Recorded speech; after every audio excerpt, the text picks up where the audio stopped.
Hi, you guys. I wanted to talk to you about insecurities today. We all have them.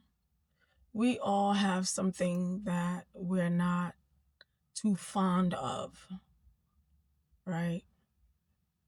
And God wanted me to give you guys this message to help you overcome whatever insecurities you're dealing with. Firstly, I want you to know you're not alone. You're never alone. God initially called me in the year 2020. And how they did it was they used people to get to me. All types of people. I mean, like seers, prophets, pastors, gurus. I mean, all kinds. And these are people from like different locations. And yet they're all saying the same thing. The messages were so alike and aligned with each other. I was like, whoa. It has to come from God, obviously, because how possible is it that different people from different locations with different backgrounds, different religions are all giving me the same messages? But for some reason, I still had some doubts because I got tired of people telling me what it is that I'm supposed to be. Like, okay, God says you're supposed to be doing God's work. I get that. But I also I wanted to see it myself. I wanted to get the knowing myself. But I didn't want to pursue it for various reasons, obviously. And then I had my awakening in 2025, the biggest one yet. Mind you, awakenings are like constant, it's ongoing, right? But the biggest one I had blew my mind. After that awakening, I knew in my heart and in my soul that God had called me and had chosen me for a very special purpose. But now I started to stall. I didn't want to do it. Mm-mm. No way. I didn't want to do it. I had the fear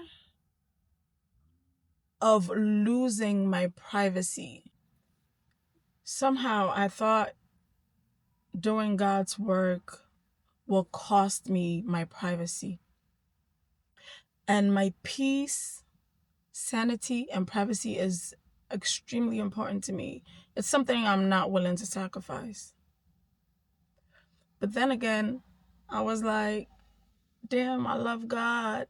I love God. And I know I'm not here just to be here. There has to be some sort of purpose for me. God has got to have, created something substantial and amazing for me to be here.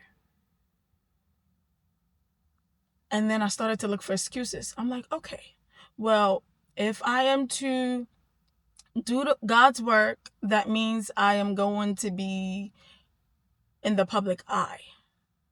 I was like, ooh, public eye? And I said, okay, let me see if I can find some excuses to kind of wiggle my way out of this. I haven't been formally diagnosed yet, but I do have a speech impediment. I can tell, especially like when I'm nervous or when I'm being pressured to express myself. It's very noticeable in those moments. And then I said to God, I'm like, God, I don't speak eloquently and I am not as fluent as a lot of people. So, how am I supposed to spread your messages? Who is going to listen to me? I have a damn accent, right? There's this stigma of immigrant children when we come into the diaspora.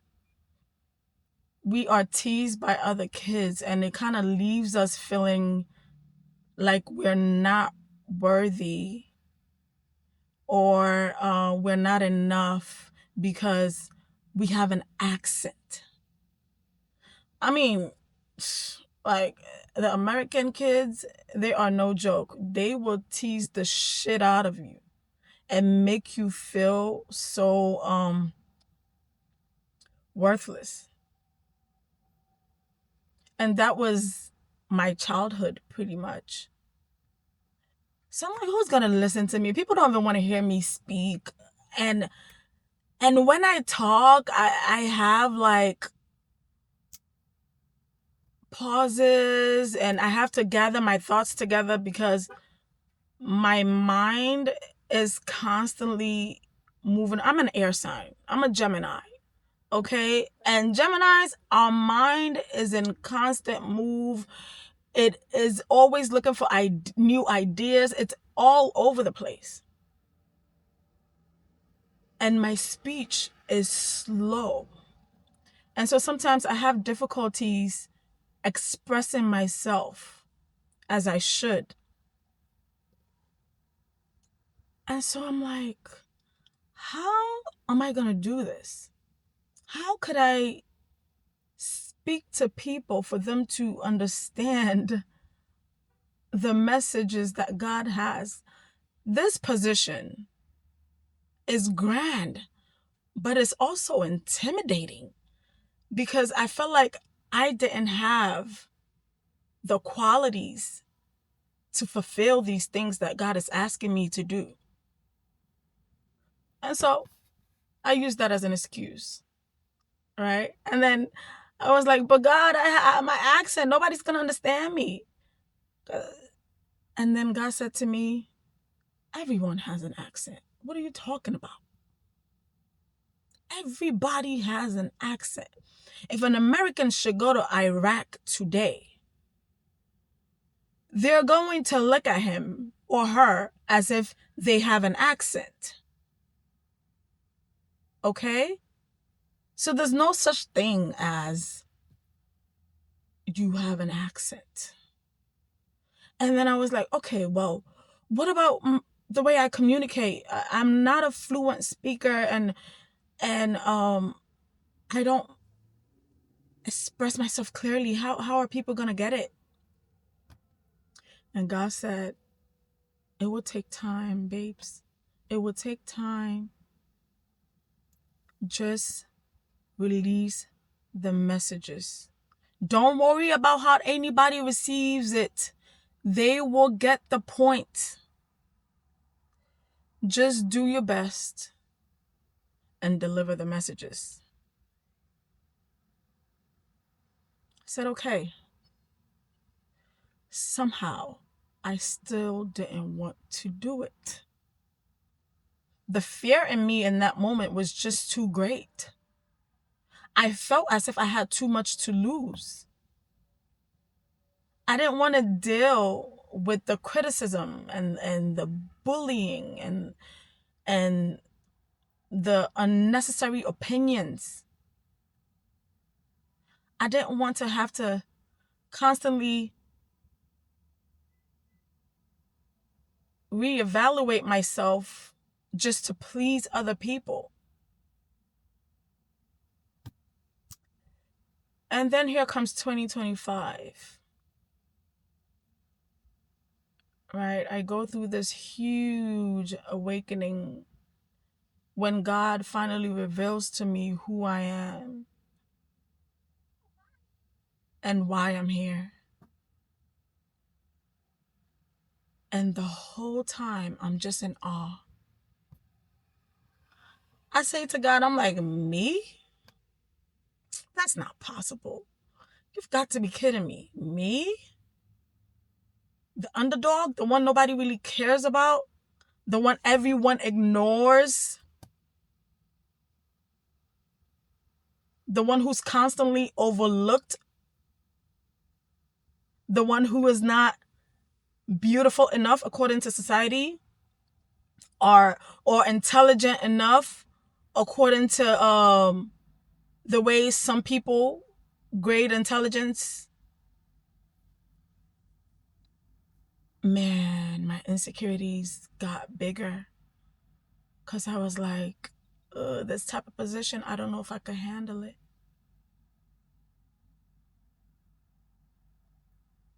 Within this time, God molded and shaped me into someone that I didn't even think I could sit here in front of you and talk to you. I am now at a point where I could turn on a camera and not even be shy or nervous or anxious. The only thing that kind of gives me a little challenge is putting my words together, like I said, and delivering it as I would like for you all to get it. And I hope that my messages will create a good impact in your life. Now, what I could tell you is, if you have an insecurity, pray about it. And although there's not much you could do about a lot of your insecurities, I will recommend that you work on it and embrace it. Understand that it is part of who you are. I'll tell you something. Wherever your insecurity is, that's where your divine gifts are. If you didn't know, now you do. I have insecurities with my communication, but that's where my divine talent and gift is. And that is where God wants me to shine the most, with my communication. And so I'm very determined at this time to improve in every which way that I can, right? And I think also because of the isolation that I had went through, it was just me and my children. So I didn't get to speak to a lot of people, or even I wasn't open to going into places where it would force me to communicate with others. And so I couldn't really practice and expand on my vocabulary and so forth. I want this for me, and I want this for you. I could say to myself, oh no, I'm not doing this because I don't want to be criticized for it. But I have decided that I'm going to do this. I'm going to do this afraid. I'm going to do this inexperienced. I'm going to do this with no knowledge at all. And I will continue to create videos, even when it sucks, even when it's not up to par the way people would want it to be. I will continue to create this beautiful content for those who need it, and also for me, because I believe the more I do it, the better I'm going to get. Right? So it's all about your mindset and how determined you are. Push through your insecurities. Fight through anything that is a stumbling block in your way. We all got struggles. We all got challenges. But we're here to learn from each other. Do not allow your insecurities to hinder you from your growth. Do not allow your insecurities to deprive you of your happiness and your joy. Don't say, I'm not going to the gym because I look a certain way and I don't want people to look at me.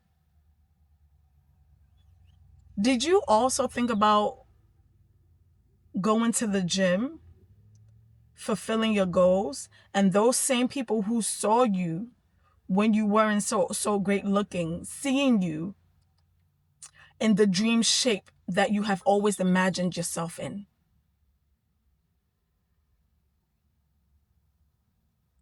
Put a shame to the enemies. Put a shame to anybody who says you can't make it or you're not worth it. You are absolutely worth it in every way. Give yourself that chance. Give God the chance. Allow God to put you through the necessary lessons that you need so they can mold you into the person that you truly are. I still have a lot of insecurities that I'm working on. But knowing and trusting that I have a God who is unshakable and unbreakable right behind me, every time I fall, they are there to pick me up. They don't see my mistakes and shortcomings as a negative thing or as a blockage. They see my mistakes as a learning process. You fall, you get back up. You fall, you get back up. Don't deprive yourself of being the greatest that you can ever be just because you're afraid of what people are going to think or say. Your insecurities are much more than what you think. And so embrace them. Embrace yourself. Keep your head up high. And everything will align for you.